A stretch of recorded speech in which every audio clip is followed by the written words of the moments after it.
Good morning, everyone, and welcome to Bay Area Focus. I'm your host, Michelle Griego. We'd love to hear some show ideas, so please come back to our Facebook page at facebook.com/Bay Area Focus and comment to our posts. We have a great show lined up for you today with two authors and two performing arts organizations. And up first is Joanna Nagler, author of How to Be an Artist Without Losing Your Mind, Your Shirt, or Your Creative Compass. How do you do that? That's a loaded question. Thank you for having me. So first I want to just say a little bit about what I'm talking about when I say the word artist. So I'm talking about anyone who's engaged in any kind of creative entrepreneurship. So not just painters, but musicians, writers, authors, sculptors, installation artists, anyone who's trying to live creatively.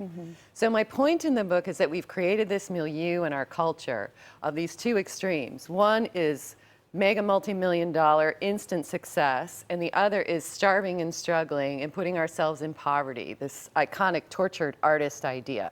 And so we define ourselves in the world as artists as we're not real artists if we're not doing one or the other of those extremes. There's no happy medium? There's no happy that's our stereotype, right? And what I'm saying in the book is we have to give up that milieu if we want to be healthy. That what we're creating is a lifetime of artistry. And that means we have to put the supports under our feet that will let us do that. And that means balancing, holding more than one thing at a time.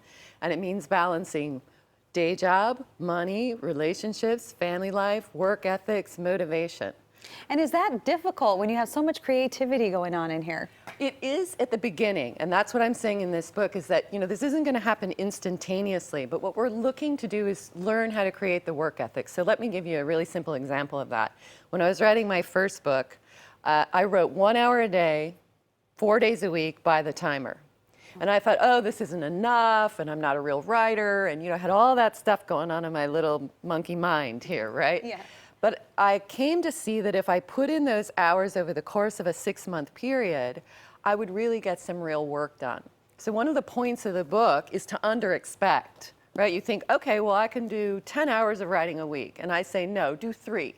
Start with 3, put some real strength under your legs so you can push up against the resistance of that bank of water that keeps you from doing your artwork.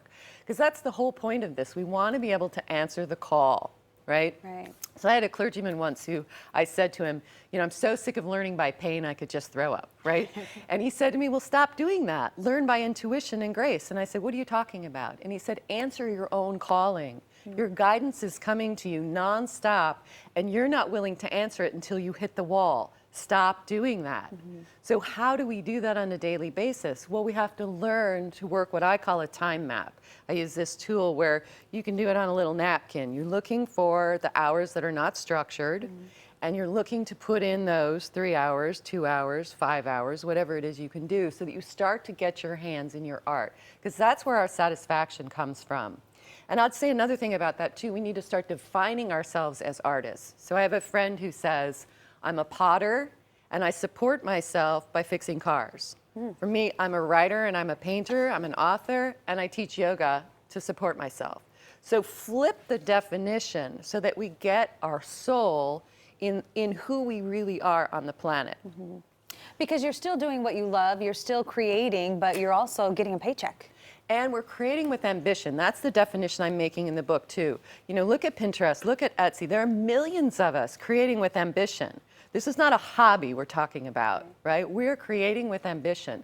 But what I'm saying is if you want to create a happy life, we have to be unattached to each outcome.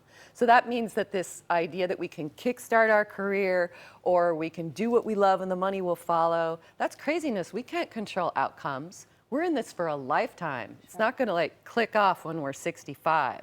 So we need those supports under our feet because we're creating the arc of a lifetime of our hands in our art. You talked about the two ends of the spectrum, one, the mega millionaire. Not many artists get to that point, right? Exactly, less than 1%. Less than 1%. Right. And then the struggling artist, when certain artists feel that they're not a struggling artist, then what does that mean, that they feel they sold out, or?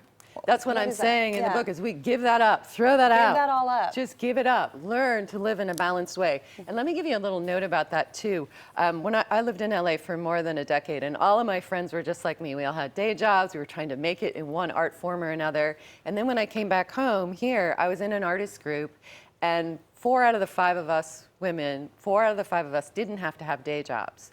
They had enough money and enough stability, but they couldn't bring themselves to do their art. And that was a wake-up call for me, that our responsibilities in the world are our gift. Because until we can learn to work our hours in a regular way, we're not ready for a whole abyss of unstructured time. We're just not ready for it. We need that balance, that ability to get our hands in our art on a regular basis. And then when the day comes when we have no day job or less responsibilities, we like to think that that's going to open us up.